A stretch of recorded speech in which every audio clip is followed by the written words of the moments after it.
Bienvenidos a la Biblia Sorprende. Vinimos a esta cueva en busca de respuestas para las grandes preguntas del ser humano. Acompáñanos.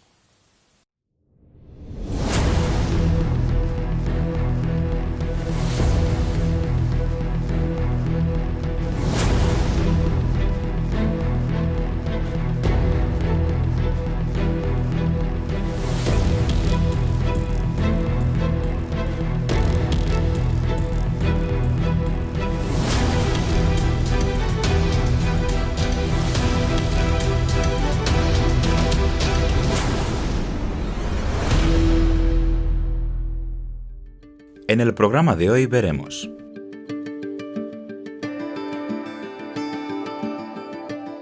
¿serías tú valiente como para ir en contra de la mayoría y defender la verdad a cualquier precio? ¿Quién fue Martín Lutero y por qué causó tanto revuelo? La espada, símbolo del poder espiritual de la Biblia. Y nuestro apartado especial Rompe mitos, la salvación por obras humanas.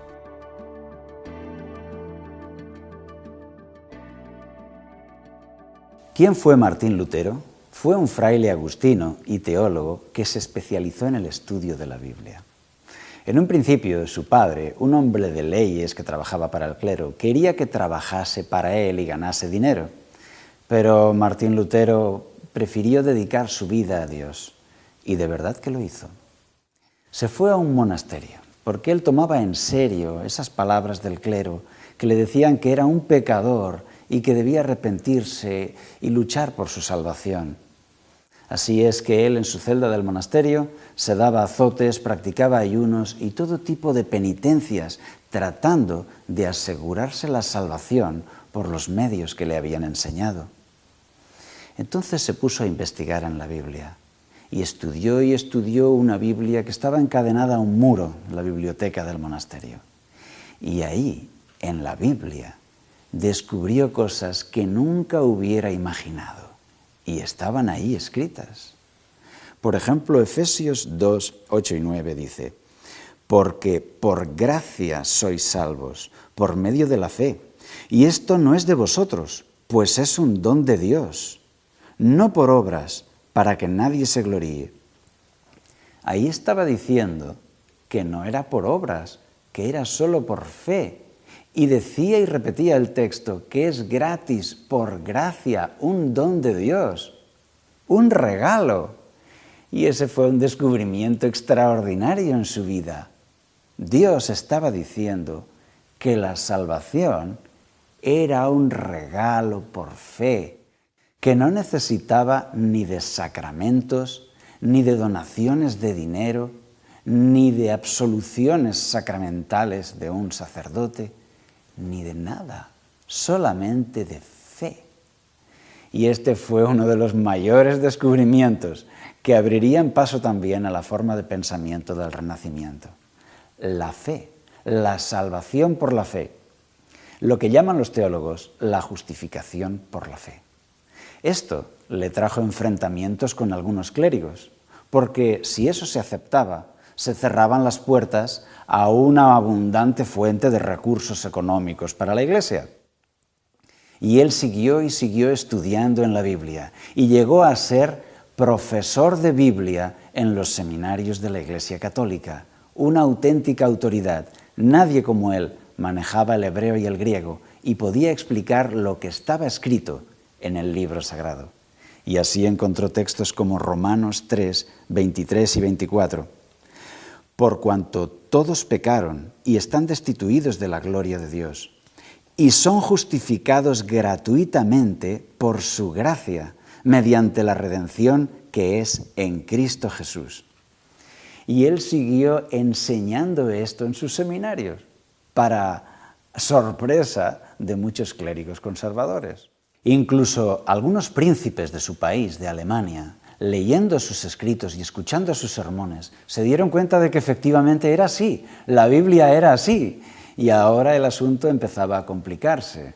Si los príncipes de Alemania ya no tenían por qué temer la excomunión del Papa ni el desagrado del clero, si el perdón lo recibían directamente de Dios, entonces ya no estaban ligados a la autoridad del clero.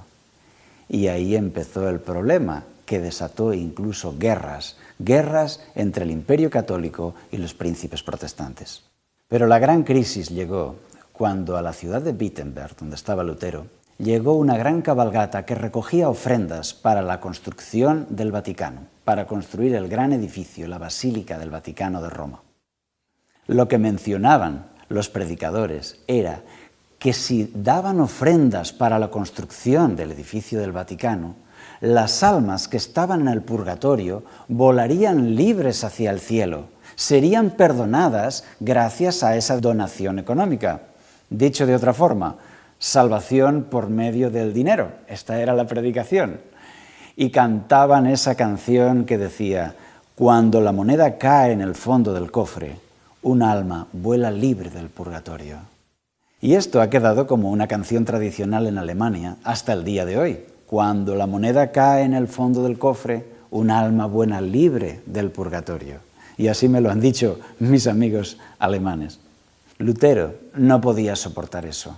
Él sabía que era mentira, que al caer una moneda en ese cofre, ninguna alma iba a salir libre de ningún purgatorio, porque la Biblia no lo enseñaba así. La Biblia enseñaba que por fe Dios perdonaba como un regalo. Y así fue como Martín Lutero se armó de valor y escribió las 95 tesis, 95 argumentos con versículos de la Biblia, y los clavó en la puerta del castillo. Eran todos los argumentos en contra de la salvación por dinero, explicando que la salvación era por fe y era gratuita. Y ahí estalló la crisis, porque cuando llegaron los predicadores ambulantes para recaudar esos fondos, que llevaban una carroza con un cofre para echar las monedas, una cabalgata de hombres que se azotaban en la espalda y de músicos con tambores, pues fueron recibidos a pedradas por el pueblo, porque el pueblo ya había aprendido de la Biblia que la salvación era un regalo y que no tendrían por qué pagar por ella. Esto desató la crisis y Lutero fue llamado al Vaticano y efectivamente se le juzgó y él se defendió con la Biblia. Como Jesús, siglos antes, decía: escrito está, aquí está escrito en la Biblia, esto es lo que enseña Dios. Y como no podían sacarle de eso, de la autoridad inspirada de la Biblia, le acusaron de tener un papa de papel. Así es, the paper pope, que se llama, el papa de papel. Le decían: muy bien, tú dices que nosotros creemos lo que diga el papa, pero es que tú solo crees lo que dice la Biblia. La Biblia es tu papa de papel. ¿Qué os parece? Me parece una afirmación totalmente absurda, porque Jesús mismo nos enseñó a creer lo que está escrito con su célebre frase: escrito está. Y Lutero hacía exactamente lo mismo. Desde este programa te animamos a que tú también sigas el ejemplo de Jesús y el ejemplo de Lutero y bases tus creencias en lo que dice Dios en la Biblia y no en lo que opine el clero o en cualquier derecho canónico o carta episcopal. La experiencia de Lutero desembocó en guerra. La influencia del clero hizo que el emperador llevase sus ejércitos hacia la ciudad de Ginebra para luchar contra los protestantes. Efectivamente, la idea era exterminar a los protestantes. Pero cuando los ejércitos de Roma iban a destruir, exterminar a los protestantes, los turcos aparecían por el sur de Italia y el ejército tenía que ir hacia el sur, dando un poco de oxígeno a los ejércitos protestantes. Y así el protestantismo fue creciendo, sobre todo en las capas intelectuales de la sociedad. Eso nos dio un norte de Europa protestante y un sur de Europa básicamente católico, lo cual ha quedado casi hasta el día de hoy. ¿Y qué aprendemos de la experiencia de Lutero? En primer lugar, aprendemos que la lealtad a la verdad debe estar por encima de las presiones sociales de tu cultura y de tu época. De la experiencia de Lutero, aprendemos también que la autoridad de la Biblia es liberadora y no es represora. Él aprendió la libertad sabiendo que el perdón le venía de Dios y no del clero. Y nosotros lo hemos aprendido también de la Biblia. Por lo tanto, desde aquí te animamos a ti también, a que no sigas dogmas medievales ni supersticiosos, sino que sigas lo que está escrito en la palabra de Dios. Acompáñanos en el siguiente bloque.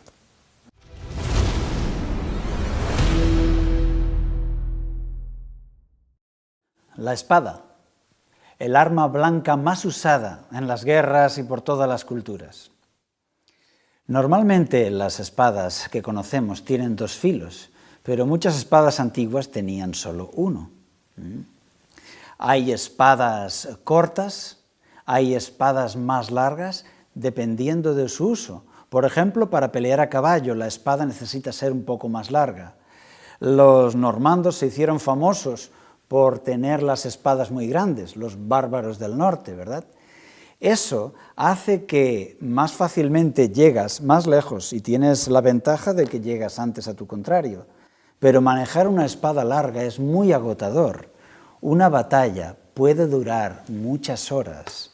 ¿Tú te imaginas cuando las personas pelean por su vida, con qué energía manejan la espada? Lo hacen con todas sus fuerzas.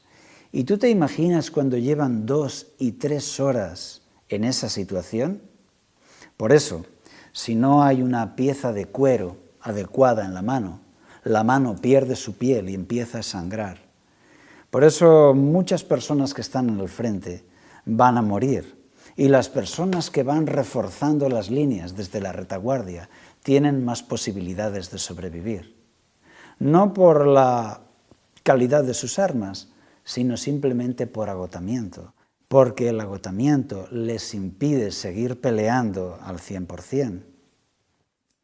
Pero la Biblia nos propone la espada como un símbolo de la palabra de Dios. Por eso, Efesios 6:17 nos anima a usar la espada del Espíritu, la palabra de Dios, y le llama con estas palabras, la palabra de Dios, la Biblia. Los cristianos no deben utilizar la violencia. El hecho de que se use un arma para dar una ilustración no autoriza a nadie a que coja una espada literal y empiece a darles golpes a los demás, como algunos religiosos han hecho en el pasado, por desgracia. Al contrario, la Biblia nos dice en 2 Corintios 10, 4 y 5, porque las armas de nuestra milicia no son carnales, sino poderosas en Dios, para la destrucción de fortalezas, derribando argumentos y toda altivez que se levanta contra el conocimiento de Dios, y llevando cautivo todo pensamiento a la obediencia a Cristo. Es decir, que la espada del cristiano es la Biblia y es una espada de paz, es un instrumento de paz. ¿Cómo se pelea con la espada? Manejando la Biblia, conociendo bien la palabra de Dios. Igual que Jesús cuando estuvo en este mundo, decía, escrito está. Es decir, está escrito en la Biblia y así es. Fue una de sus frases más utilizadas. Cuando había algún debate, él decía, escrito está. Porque si está escrito en la Biblia, eso es lo que vamos a hacer. Ahí sí que tenemos la certeza. ¿Tú te imaginas que un día desapareciera la Biblia del mundo? Tendríamos que creer las opiniones de la gente, las filosofías, los razonamientos, pero no tendríamos algo escrito a que atenernos, una verdad revelada a la cual seguir, a la cual obedecer. Hebreos 4:12 dice, la palabra de Dios es viva, eficaz y más cortante que toda espada de 2 filos. Penetra hasta partir el alma y el espíritu, las coyunturas y los tuétanos, y discierne los pensamientos y las intenciones del corazón. Y efectivamente así es. La palabra de Dios, la Biblia, tiene el poder de penetrar en el corazón humano, porque sus enseñanzas, sus parábolas, sus mensajes te hacen reflexionar y cambiar de actitud. Te hacen descubrir las cosas que no haces correctamente y te dan la decisión para cambiar. Son mensajes penetrantes que tienen como objetivo mejorar el carácter humano. y, si es necesario, pedir perdón y rectificar. Por eso, la palabra de Dios, la espada del Espíritu, tiene dos filos. Uno, para defender la verdad, la verdadera enseñanza de la Biblia, y el otro, para la profundización personal. Uno es para compartir el mensaje con otros, y el otro filo es para la completa entrega de tu propio corazón. Así que, querido amigo o amiga, yo te animo a que utilices la Biblia, la espada del Espíritu, para compartir su mensaje con otros y también para que llegue a tu propio corazón y se entregue completamente a Dios. Y seguiremos ahora utilizando esta espada del Espíritu. Quédate con nosotros en el siguiente bloque.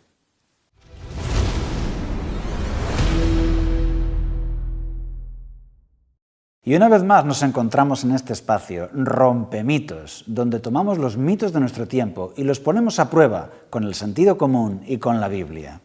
Y en el caso de hoy, el mito elegido es los sacramentos, la salvación por medio de ritos con un significado espiritual. ¿Qué son los sacramentos? Bien, se habla de signos materiales de realidades espirituales. Son actos litúrgicos mediante los cuales la Iglesia estaría repartiendo la gracia a los fieles. La Iglesia Católica afirma que es un receptor de la gracia. Se imagina la Iglesia como un gran depósito que recibe de Dios la gracia, y de ese depósito lo va a administrar a los fieles mediante una serie de grifos. Estos grifos son los sacramentos, los actos de la Iglesia, del clero, mediante los cuales los fieles van a recibir la gracia de Dios. Por lo tanto, si hay sacramentos, se recibe la gracia. Si no hay sacramentos, no se recibe la gracia. Por eso el cardenal Ratzinger, cuando todavía no era papa, afirmó, y así se publicó en los periódicos, que la Iglesia Católica era la única Iglesia salvadora. Afirmaba en los periódicos que las demás iglesias estaban de hecho, pero no por derecho. Dicho de otra forma, existían y estaban ahí, pero no deberían estar, porque el único medio que tiene Dios para la salvación de los hombres era la Iglesia Católica mediante sus sacramentos. En esta forma de pensar, el acceso a los sacramentos por medio de un clérigo es vital para obtener la salvación.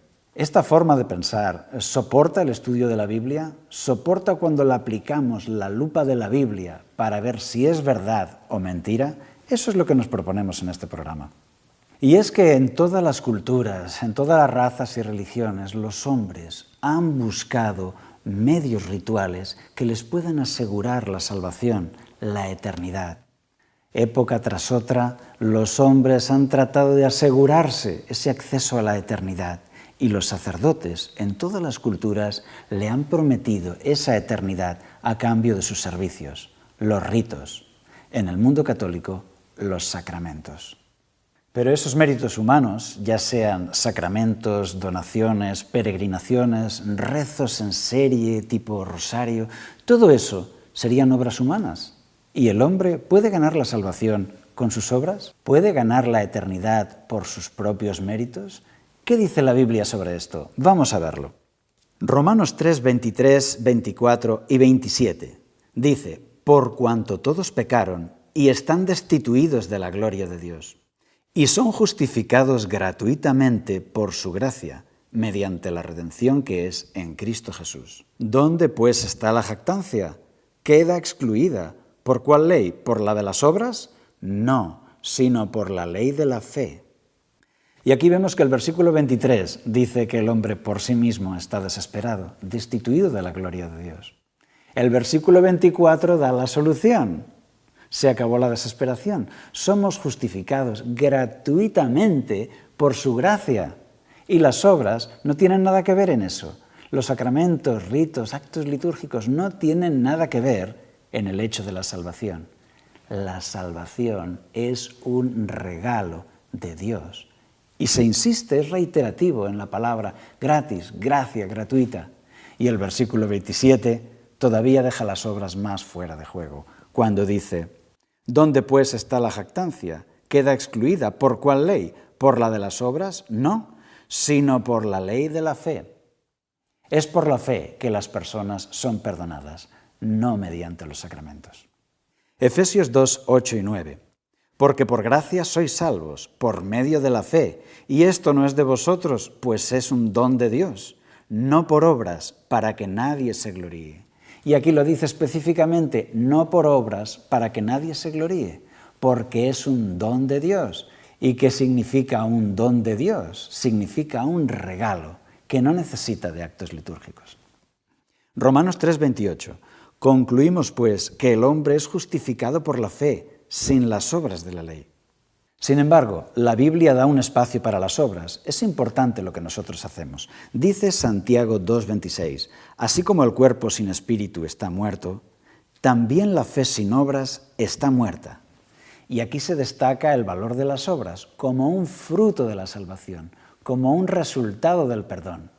Una vez que eres perdonado y estás en paz con Dios, los buenos sentimientos traen como resultado buenas obras, y por sus frutos los conoceréis. Por lo tanto, la Biblia es clara. La salvación no es algo que se centre en ritos ni sacramentos, sino en la persona de Jesús, nuestro Salvador. Por eso, Isaías 53, 5 y 6 dice: mas Él herido fue por nuestras rebeliones, molido por nuestros pecados. Por darnos la paz, cayó sobre Él el castigo, y por sus llagas fuimos nosotros curados. Todos nosotros nos descarriamos como ovejas, cada cual se apartó por su camino, mas Jehová cargó en él el pecado de todos nosotros. Romanos 5:8. Pero Dios muestra su amor para con nosotros en que, siendo aún pecadores, Cristo murió por nosotros. Siendo aún pecadores, Cristo murió en nuestro lugar. Nuestros pecados fueron cargados sobre Él. Él es nuestro Salvador. Él es nuestra esperanza y no los sacramentos. El creyente debe estar centrado en Jesús y no depender de actos sacramentales, porque Jesús desde el cielo le da a Él directamente el perdón y la vida eterna, de una forma personal y completa, sin necesidad de mediadores. Es un hecho que durante siglos la gente fue engañada en este sentido, y un clero medieval y oscuro les hizo creer que necesitaban esos ritos y sacramentos, donde ellos eran imprescindibles. Pero aquí hemos estado usando la palabra de Dios, la espada del Espíritu, y con ella hemos podido destruir estos mitos medievales, de forma que, tal como tenemos aquí, esto que representa los dogmas y las supersticiones medievales, ahora con la palabra de Dios nos libramos de ellas. Porque para eso Dios nos ha dado la Biblia, para que sea la autoridad en cuestión de doctrina y de estilo de vida. Y desde aquí, en La Biblia Sorprende, os emplazamos, seguiremos usando la espada de Dios en el siguiente programa. Hasta pronto.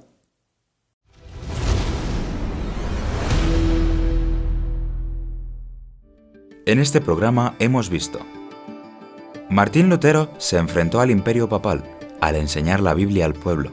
Él redescubrió la salvación por la fe, liberando a miles del miedo al clero.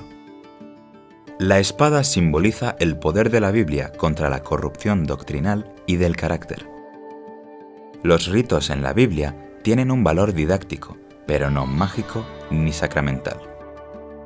Las obras humanas no salvan, solo Jesús salva a todos los que acuden a Él.